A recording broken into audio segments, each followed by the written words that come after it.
Partick Thistle Charitable Trust is the charity arm of Partick Thistle Football Club, which looks after the local community. The accepting activity is a football-based programme for people with mental health issues. We have asylum seekers, immigrants which come to use it as well. It's an open door really. We don't pigeonhole. If you want to come along and play football in a safe and welcoming environment, then you're welcome. It's important because it's absolutely what a charity, a football trust should be all about. The Mental Health League. Every month they go out and they do different matches against different charities and stuff. We had 2 teams in there, 2 full teams in there. The coaches were across there, etc. as well. Get them all water, get them all set up, take them on a bus across, which is great, so it's a real team environment. And the programme runs from 10 a.m. until 2 in the afternoon. And you see these guys and girls coming in, and they've got the weight of the world on their shoulders, absolute weight of the world on their shoulders. We don't know what's going on in their lives, and that's for them. What we want to do is just support them as much as we can. But from 10 a.m. until 2 p.m, they transform. They're footballers, they're Messis, they're Ronaldos, they're whatever they want to be. And for that period of time, they're with their teammates. They're wearing the Partick Thistle badge, they've got proud, they're playing for a football team. It's brilliant, but that's exactly what it's all about. Those simple things make a massive difference. And they wear the badge with real pride. And it doesn't matter what football team you support. It's about the power of football making a difference. And that's exactly what it does. My name is Abdul Ramansisi, commonly known as D. I'm a facility operative at the Charitable Trust, Partick Thistle Charitable Trust. I was kind of a trouble kid, and then late Paul, introduced me to the mental health football, which is Monday and Thursday accepting activities. And yeah, I think that was also good for me at the time because it kind of take me away, from wherever else I was doing.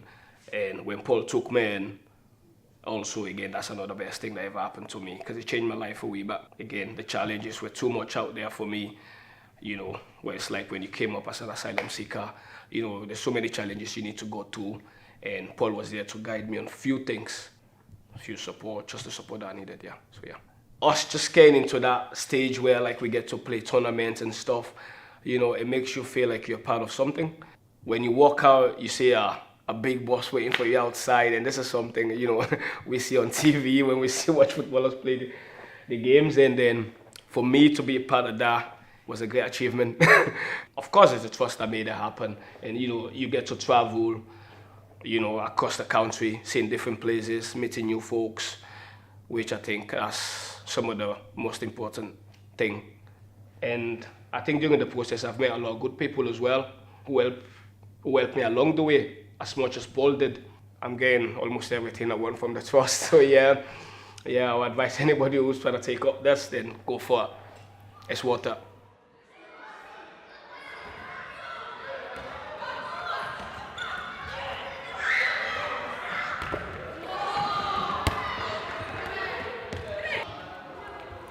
Holiday Hunger programme has been a really tough one this year. So what we'd normally do is we'd have 150 kids, up to 150 kids a day, which would be kids in the local community of Springburn, North Glasgow, that would come and enjoy football, enjoy activities, arts and crafts, boys and girls, and be safe and have something to go to all the way through the week, Monday to Friday. Yeah, Partick Thistle women's football team sent 2 players in, which were brilliant, Courtney and Jenny.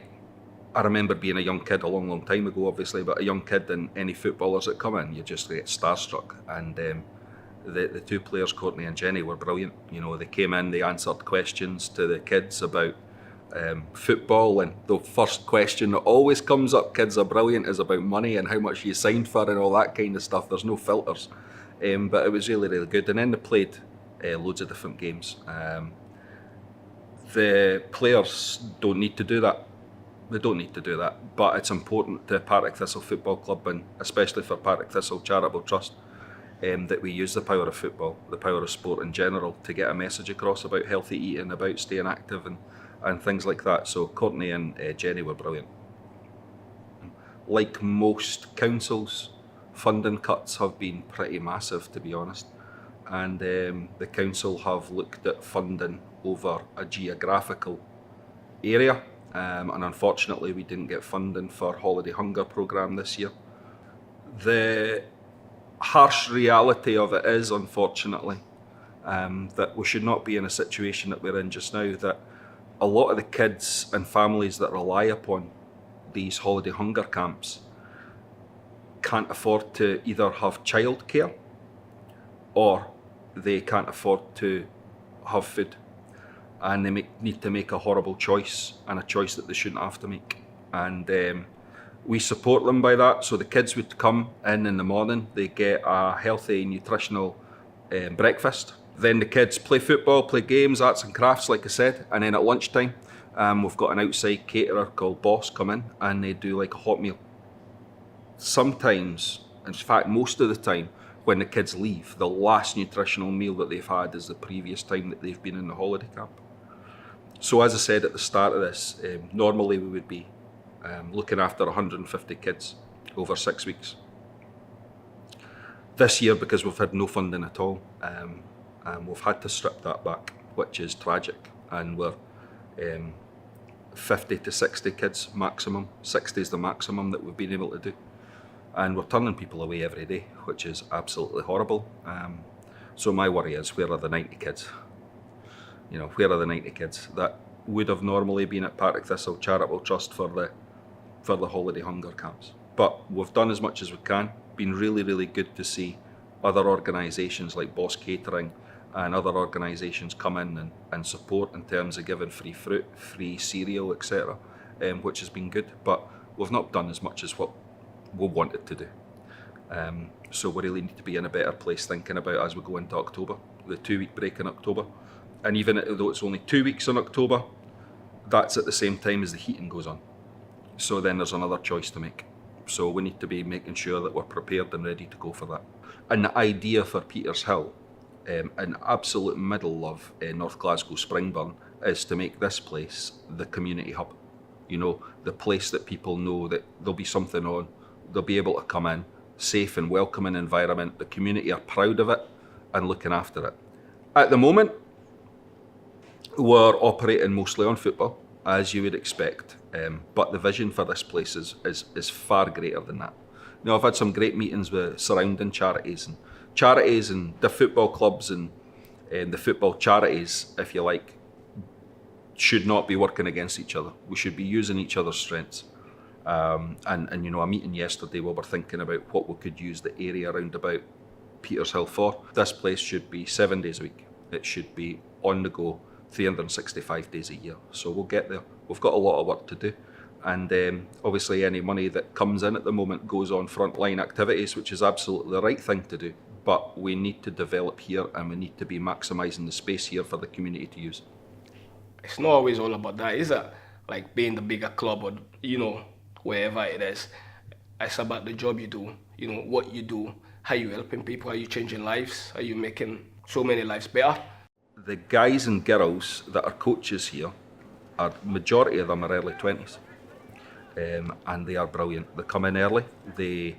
How they interact with the kids is amazing, and they make it work. They've got the ideas. A lot of the guys and girls live locally. They know what's going on in the area. They know what we should be doing and how we can do it. They've got great ideas, and they go and make it work. They live and breathe Partick Thistle Charitable Trust, and they're great. You know, we've got Jamie, head of programmes, and then we've got an abundance of capable guys and girls which are the CEOs of Partick Thistle Charitable Trust in the future. And the good thing is, they've been here for years, which tells me a story that they absolutely get it. And they're not jumping ship and going and working X, Y in different places. They come, they work, or they volunteer here. They are the Partick Thistle Charitable Trust future. I think there's room for everyone here. You know, everyone to come to and then just pop in, ask for advice, you know, see what you can get, see how they can help you. And I'm sure I'm sure there's something out there for you. I mean, you can just see by the environment. It's a really nice place. So yeah.